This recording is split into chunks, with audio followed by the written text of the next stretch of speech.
Hello guys, स्वागत है आप सभी का आपके अपनी यूट्यूब चैनल क्रिएटिव स्टोरी 2022 पर। तो कैसे हैं आप सब लोग? उम्मीद है आप सब अच्छे होंगे और अपनी पढ़ाई कर रहे होंगे। तो जैसा कि पिछले एपिसोड में हमने चौहान वंश हिस्ट्री में जो हमारा चैप्टर है चौहान वंश वो स्टार्ट किया था और चौहान वंश का एक पार्ट हो चुका है और आज है पार्ट 2। और आज पार्ट 2 को आगे बढ़ाने से पहले हम देखते हैं कि पिछले पार्ट में हमने क्या क्या देखा। तो चौहानों की उत्पत्ति से संबंधित मत। चौहानों की उत्पत्ति अग्निकुंड से 3 लोगों ने चंद्रबरदाई, मुणों निर्सी और सूर्यमल मिशन ने बताई है। और चौहानों को सूर्यवंशी बताने वाले थे G.H. ओझा, नयन चंद्र सूरी, जोधराज, चंद्रशेखर, जयानक भट्ट। चौहानों को इंद्र की संतान रायपाल सेवड़ी ने कहा था। चौहानों को ब्राह्मण वंशी गोपीनाथ शर्मा, दशरथ शर्मा, नियामत खां और बिजोलिया अभिलेख और पांचवा है चंद्रावती अभिलेख में कहा गया। बिजोलिया अभिलेख और नियामत खां या जहान कवि की पुस्तक कायम खां रासो में चौहानों को वत्स गोत्रीय ब्राह्मण कहा।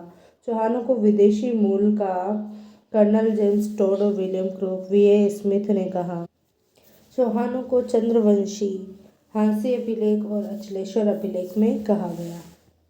इसके बाद थी शाकंभरी के चौहान, जो चौहानों की एक शाखा है। इसमें शासक पढ़े हमने वासुदेव चौहान, गुवक, विग्रहराज द्वितीय, चंद्रराज, पृथ्वीराज चौहान।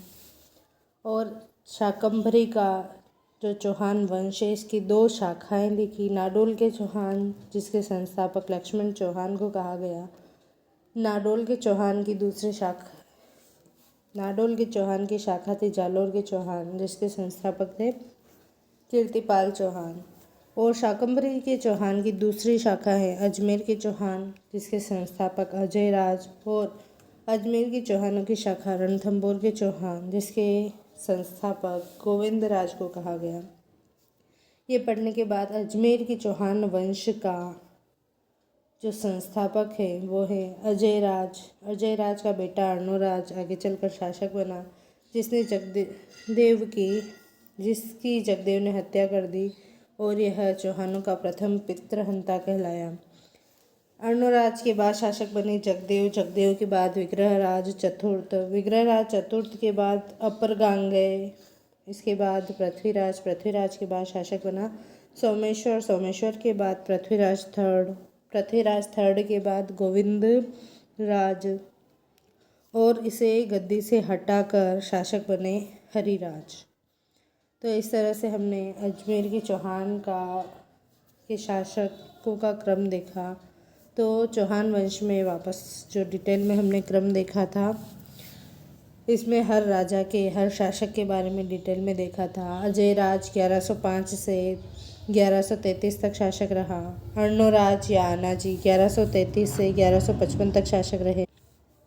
इसके बाद हमने देखा था अर्णोराज शासक बने और अर्णोराज के बाद विग्रहराज चतुर्थ 1558 से 1563 तक शासक रहे। अर्णोराज के समय आबू का युद्ध 1145 में हुआ था, ये हमने देखा था।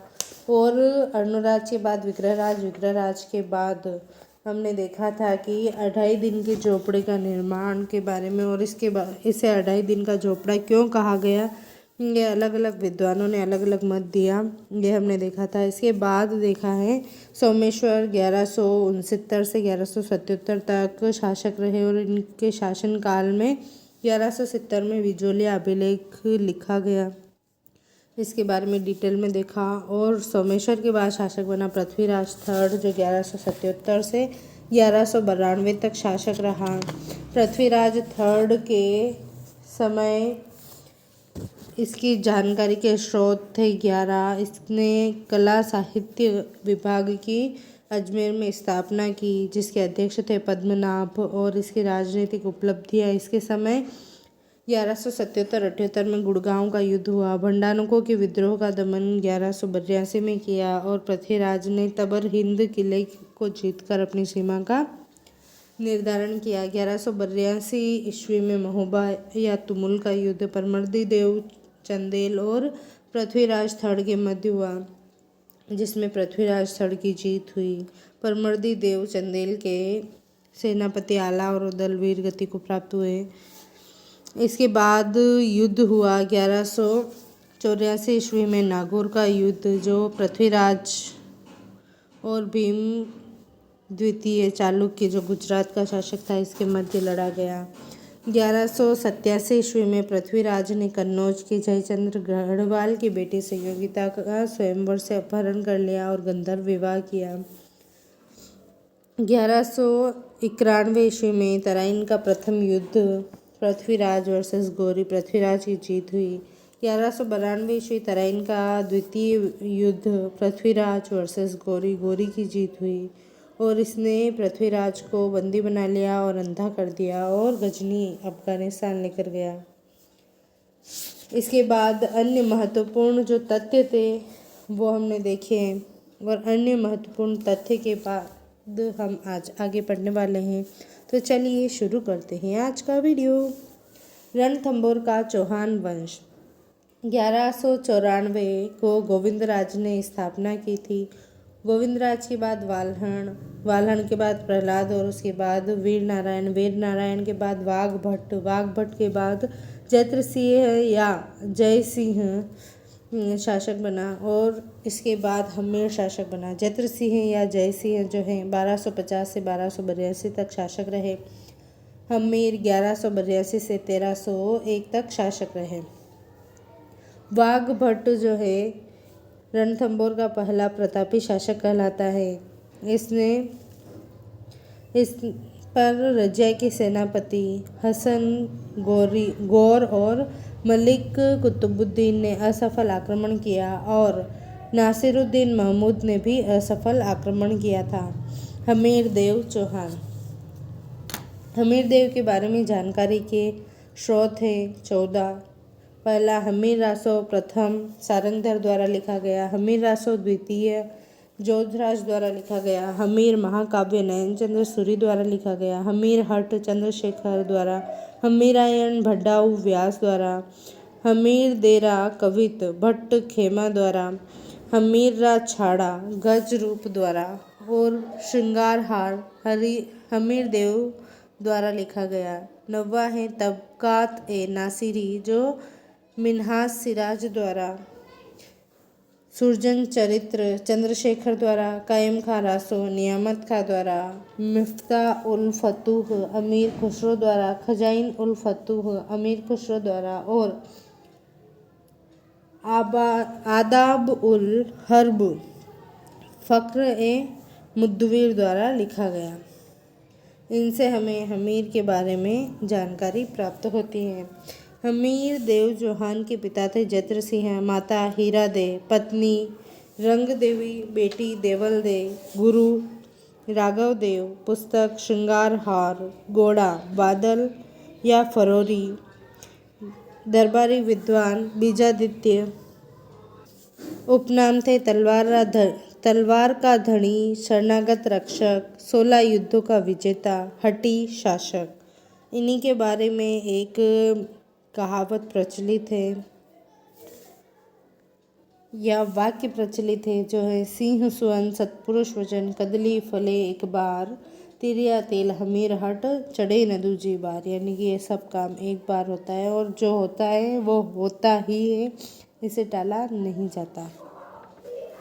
तो इस तरह से इसीलिए इसे हठी शासक भी कहा गया। और इन्होंने हमीर देव ने निर्माण करवाया 5 चीज़ों का। पद्मला तालाब का बेटी देवलदे के लिए निर्माण करवाया। जैत्र सिंह की छतरी जिसे 32 खंभों की या न्याय की छतरी भी कहा जाता है।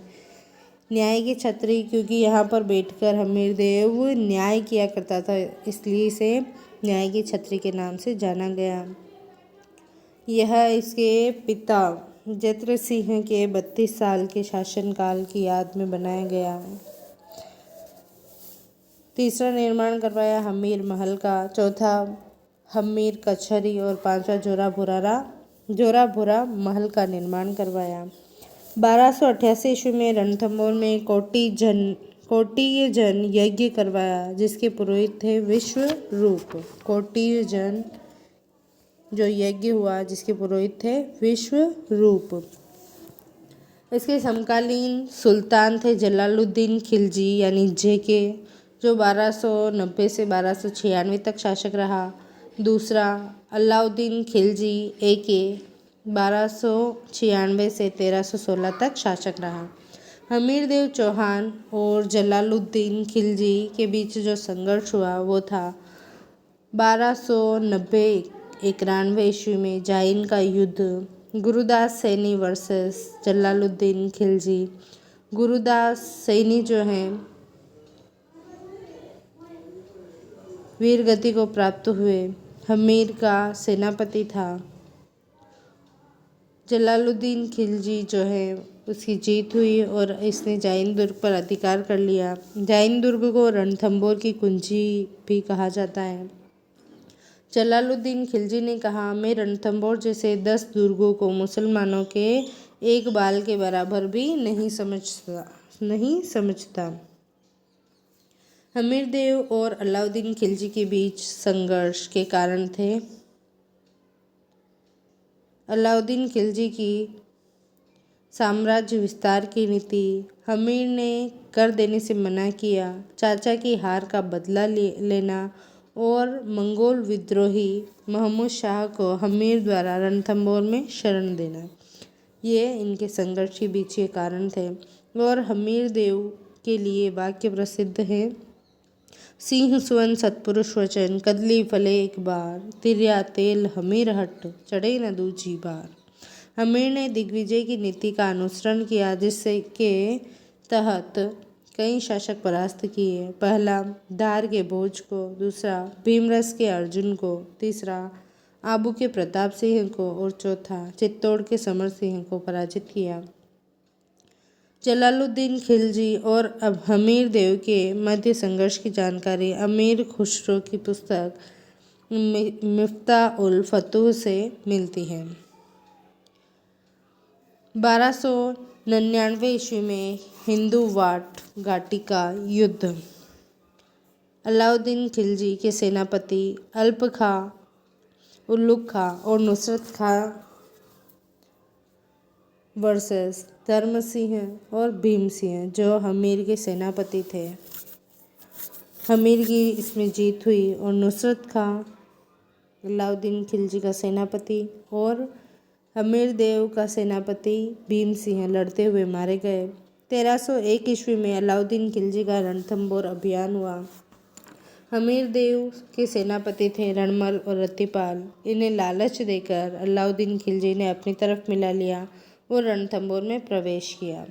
हमीर देव लड़ते हुए वीरगति को प्राप्त हुआ। इसकी पत्नी थी रंग देवी ने 11 जुलाई 1301 को राजस्थान का पहला जौहर किया, जो जल जौहर कहलाया। अलाउद्दीन खिलजी और हमीर देव चौहान के संघर्ष की जानकारी अमीर खुसरो की पुस्तक खजाइन उल फतूह से मिलती है।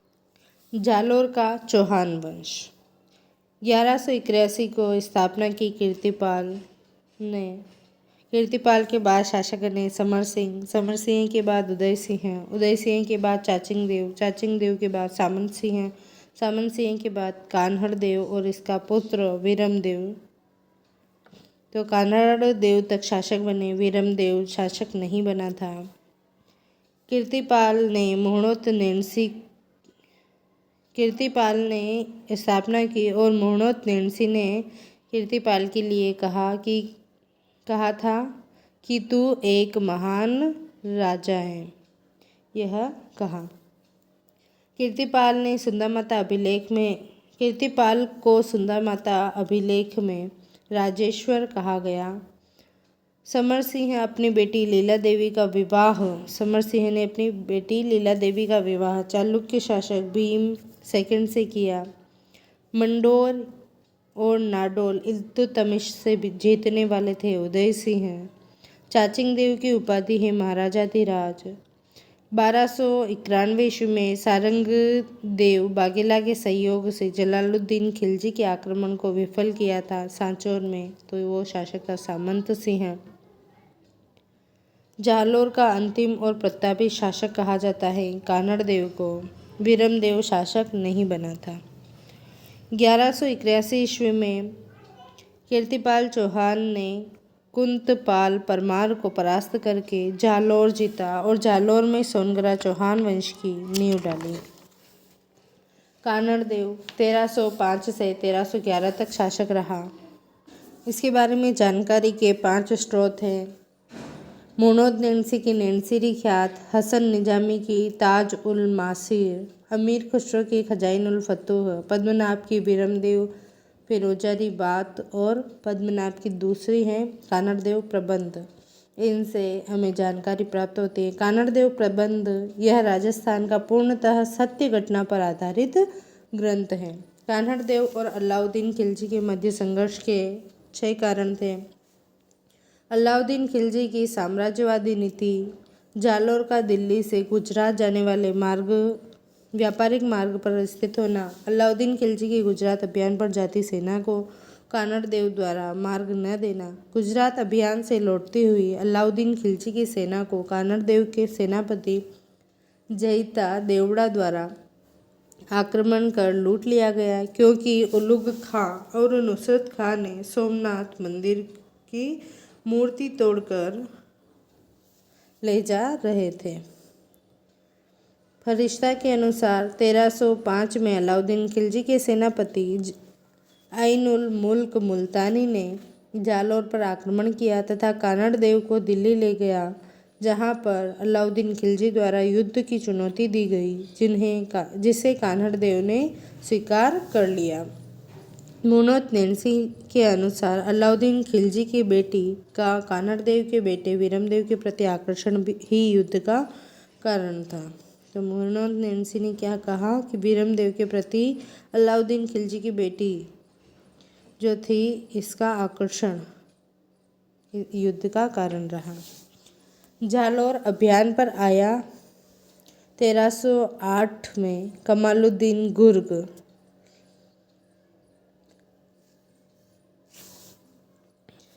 तब इसे रास्ते में मिला था शिवाना दुर्ग जो बालोतरा में है। इसका शिवाना दुर्ग का उपनाम है जालौर की कुंजी। यहाँ का शासक था सातल और सातल का सेनापति था भावला। भावला को कमालुद्दीन गुर्ग ने लालच दिया और अपनी ओर मिला लिया।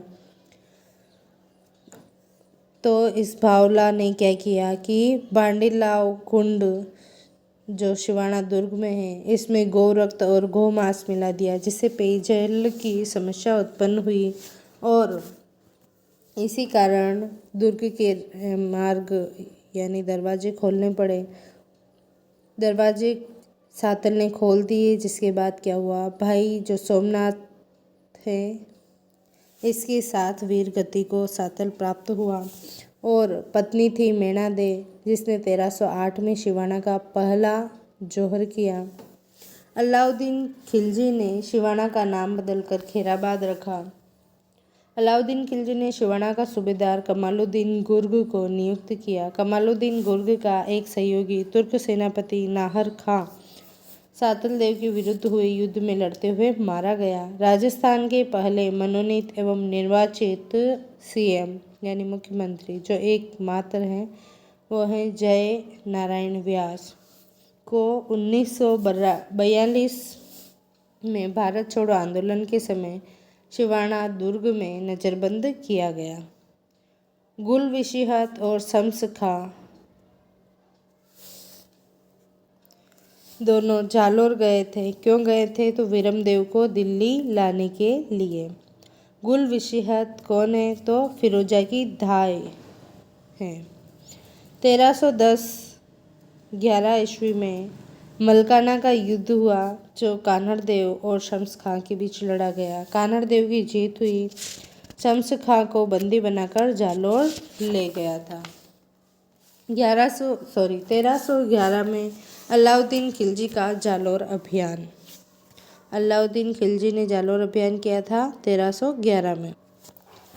जालौर दुर्ग में शासक थे कान्हड़देव, इनका बेटा था बीरमदेव।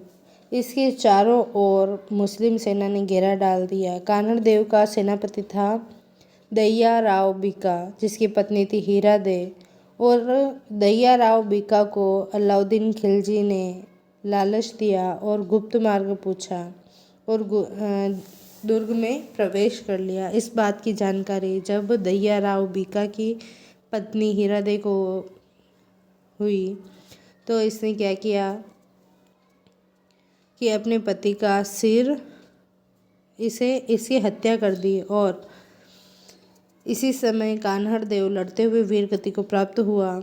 पत्नी थी जेतल दे ने 1311 ईस्वी में जालोर का प्रथम जौहर किया। कुलदेवी आशापुरा माता को अपना सिर काटकर वीरमदेव ने भेंट किया। अलाउद्दीन खिलजी ने जालोर का नाम बदलकर जलालाबाद रखा। अलाउद्दीन खिलजी ने जालोर में अलाउद्दीन खिलजी की मस्जिद, फिरोजा मस्जिद तथा तोप मस्जिद का निर्माण कराया। जालोर दुर्ग के लिए एक कहावत है, राई रा भाव रात ही गया, क्योंकि इस समय क्या हुआ था कि कोई गुप्त मार्ग नहीं था, लेकिन इसकी एक दीवार ऐसी थी जो कच्ची थी जिसे आसानी से तोड़ा जा सके और सबसे जल्दी उगने वाली चीज़ है राई। तो इस राव बिकादैया के सलाह पर इन्होंने राई महंगे भाव में खरीदी और रात को सभी दीवारों को पानी डालकर राई डाली गई, जिसमें जल्दी राई पनपेगी। जिस पौधे आएंगे वही कच्ची होगी। तो उन्होंने ऐसा करके देखा तो एक दीवार ऐसी थी जो कच्ची थी जिसमें राई उग गई और अलाउद्दीन खिलजी की सेना ने उस दीवार को तोड़कर अंदर प्रवेश किया था। तो इसी के लिए ये कहावत प्रचलित है, राई का भाव रात ही गया। अब सिरोही का देवड़ा राजवंश, जिसके अलग अलग शासक रहे, ये क्रम है। देवड़ा राजवंश की स्थापना आबू में लुम्बा देवड़ा द्वारा की गई। लुम्बा देवड़ा के बाद शासक बना शिवबाण के बाद सहसमल के बाद अखेराज के बाद शासक बना सुल्तान के बाद मानसिंह के बाद शिव सिंह और शिव सिंह के बाद शासक बना अभय सिंह।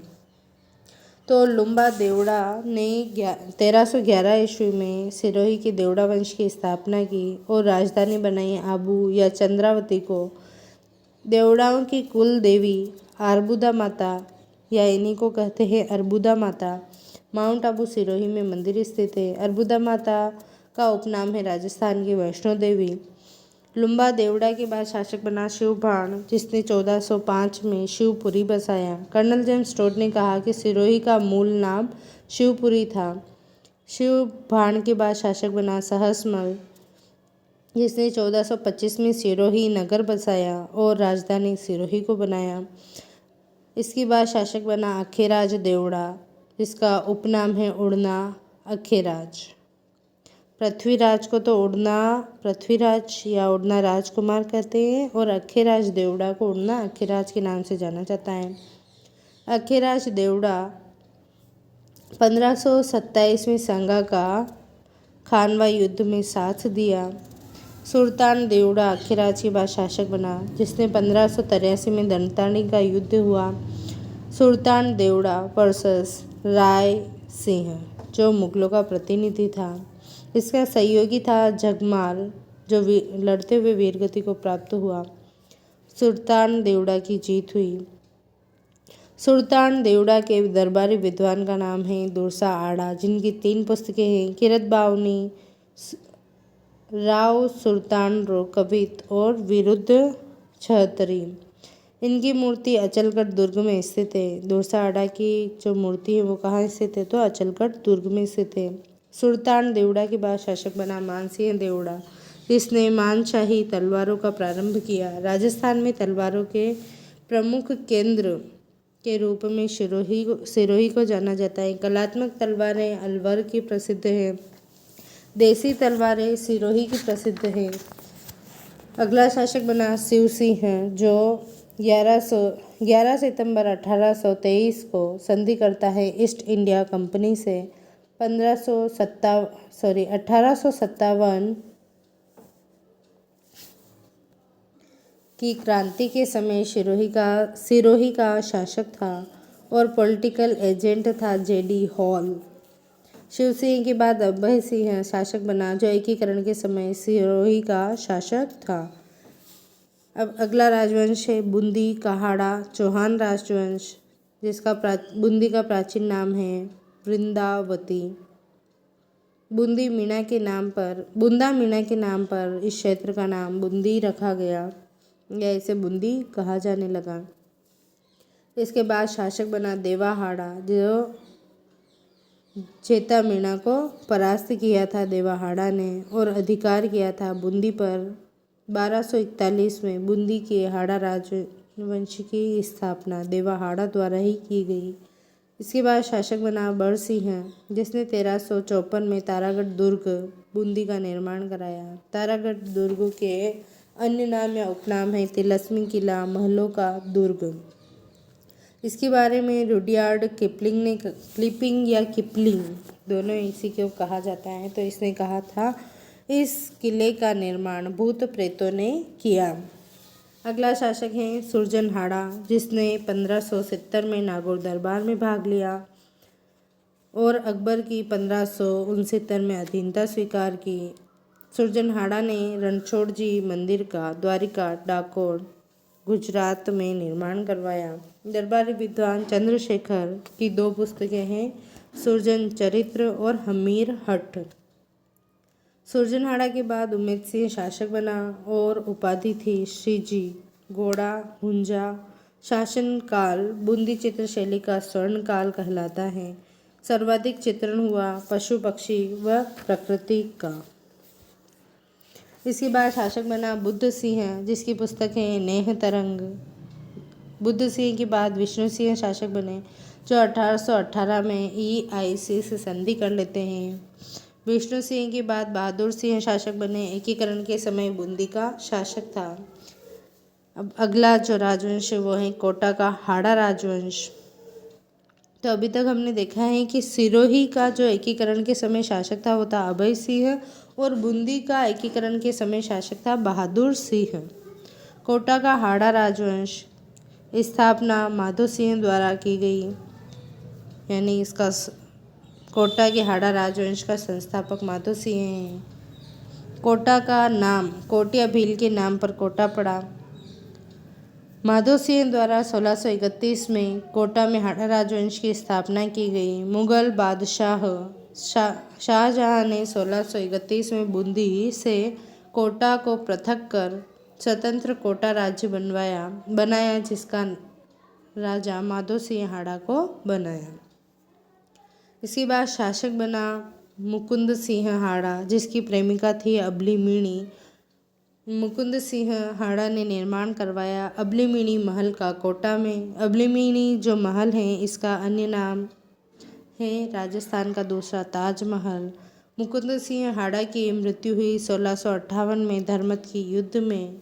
मुकुंद सिंह हाड़ा के बाद शासक बना शत्रुसाल, जिसका सेनापति था झाला जालिम सिंह, जो कोटा का दुर्गादास राठौड़ कहलाता है।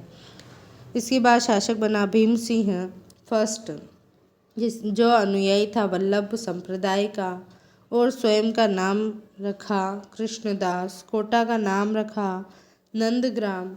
शेरगढ़ बारा का नाम बदलकर रखा बरसाना, क्योंकि शेरगढ़ बारा की लड़की से इन्हें प्रेम हो गया था। तो कृष्ण भगवान की जो प्रेमिका थी राधा, वो बरसाना की थी, तो इन्होंने वहाँ का शेरगढ़ बारा का नाम भी बदलकर बरसाना रख दिया। फर्रुखसिंह ने मनसबदारी दी 5000 की। फर्रुखसिंह के कहने पर आक्रमण किया था बूंदी पर, जहाँ का शासक था बुद्ध सिंह। यह बूंदी से लाया 2 तोपें, पहली कड़क बिजली और दूसरी धूल धानी। अगला शासक बना उम्मेद सिंह, जिसने 1817 ईस्वी में EIC से संधि कर ली। उम्मेद सिंह के बाद राव राम सिंह द्वितीय शासक बना, जिसका पॉलिटिकल एजेंट था मेजर बर्टन। कोटा में क्रांति 15 अक्टूबर 1857 को हुई। भीम सिंह सेकंड एकीकरण के समय कोटा का शासक था। तो एकीकरण के समय कोटा का शासक था भीम सिंह सेकंड, सिरोही का शासक था अभय सिंह और बूंदी का शासक था बहादुर सिंह। अगला राजवंश है झालावाड़ का झाला राजवंश, जिसका पहला शासक बना झाला मदन सिंह। झाला मदन सिंह ने 1837 में झालावाड़ की स्थापना की और इसे रियासत के रूप में मान्यता EIC द्वारा 10 अप्रैल 1838 को मिली। झाला मदन सिंह ने झालरापाटन को राजधानी बनाई। झालरापाटन को घंटियों का शहर भी कहा जाता है। झाला मानसिंह के बाद शासक बने राजेंद्र। इसने हरिजनों को मंदिर में प्रवेश की अनुमति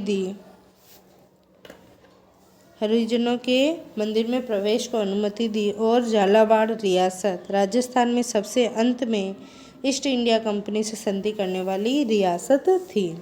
इसके बाद जो दूसरे और वंश हैं, अन्य महत्वपूर्ण जो वंश है ये हैं यादव वंश, परमार वंश, जाट वंश और पाटी वंश। तो करौली का जो वंश हैं यादव वंश, इसके बारे में देखते हैं। तो करौली के यादव वंश की स्थापना 1040 ईस्वी में विजयपाल द्वारा बयाना में की गई तथा बयाना किले को बाणासुर दुर्ग, विजयगढ़, शोणितपुर, बादशाह किला आदि नामों से जाना जाता है। करौली के शासक तिमनपाल ने अपने नाम से तिमनगढ़ किले का निर्माण करवाया और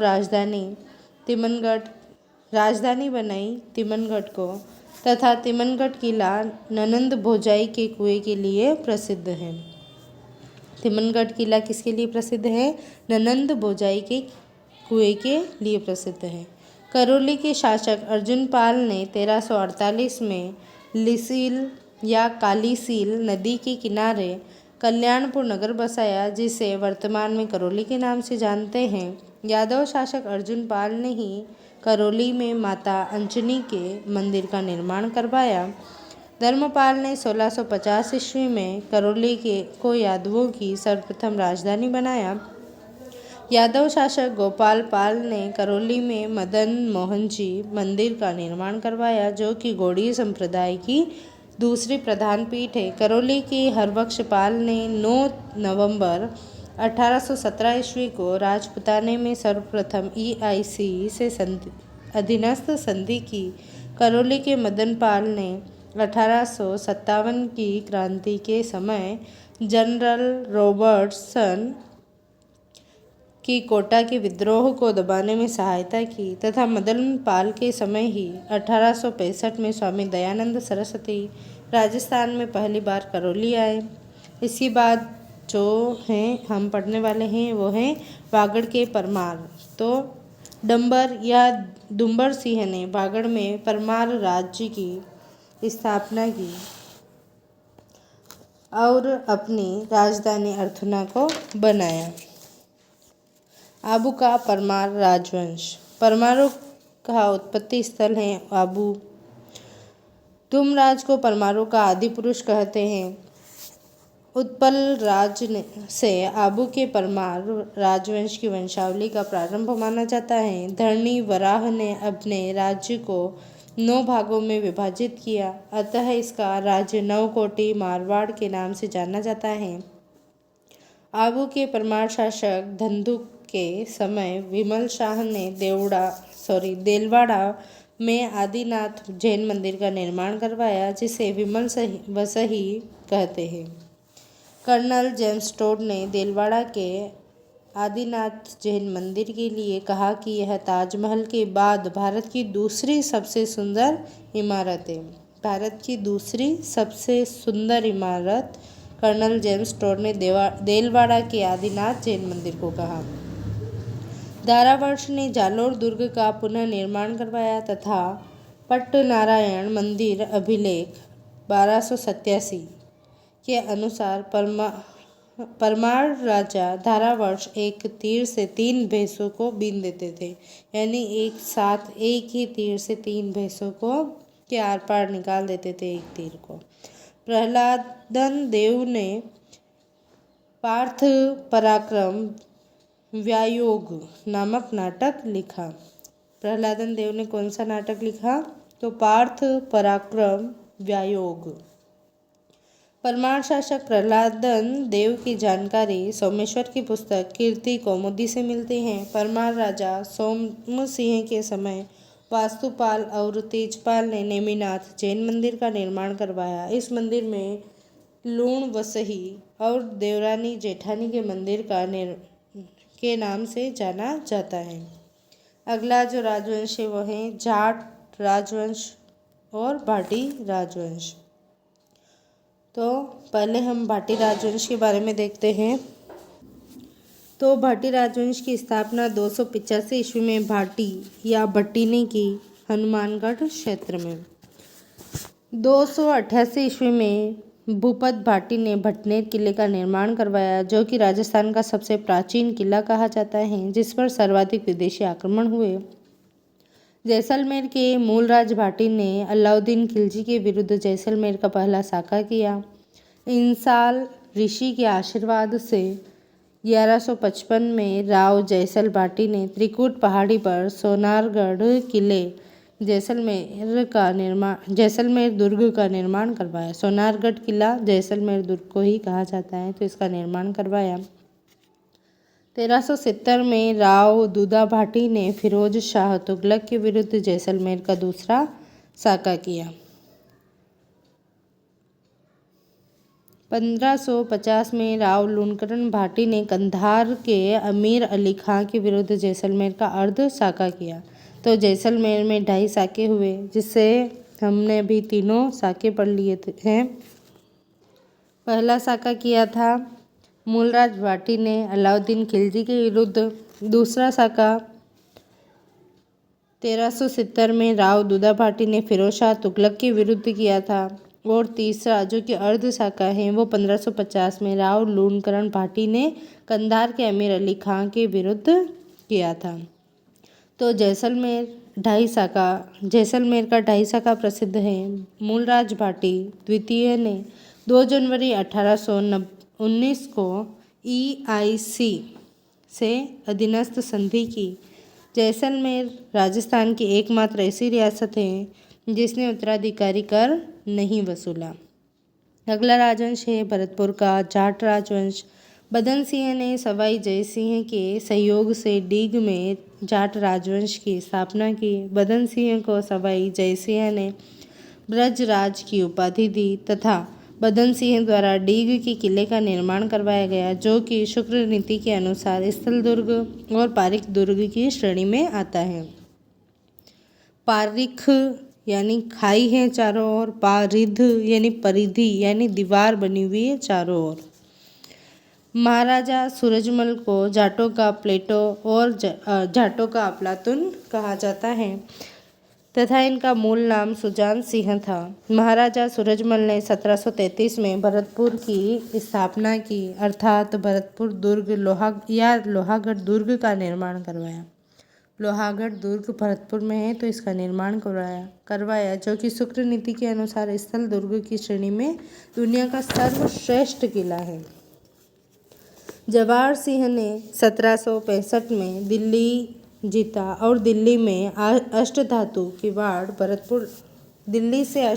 किवाड़ भरतपुर लाया, जो कि भरतपुर किले के मुख्य द्वार पर लगा हुआ है। रणजीत सिंह ने 29 सितंबर 1803 को EIC यानी ईस्ट इंडिया कंपनी से राजस्थान में सर्वप्रथम सहायक संधि की।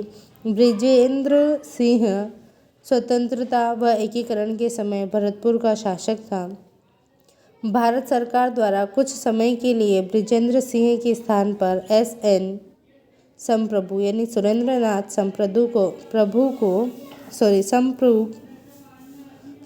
को भरतपुर का अस्थायी प्रशासक बनाया। सुरेंद्रनाथ सप्रू। तो इसी के साथ हमारा चौहान वंश खत्म हुआ। गाइस वीडियो पसंद आया हो तो कमेंट करें, अपने दोस्तों के साथ शेयर करें, नए हो तो चैनल को सब्सक्राइब करें, बेल आइकन प्रेस करना बिल्कुल भी ना भूलें, जिससे हमारे आने वाले वीडियोस का नोटिफिकेशन मिल सके आपको सबसे पहले। Thanks for watching, keep reading, keep learning and keep watching. Bye bye.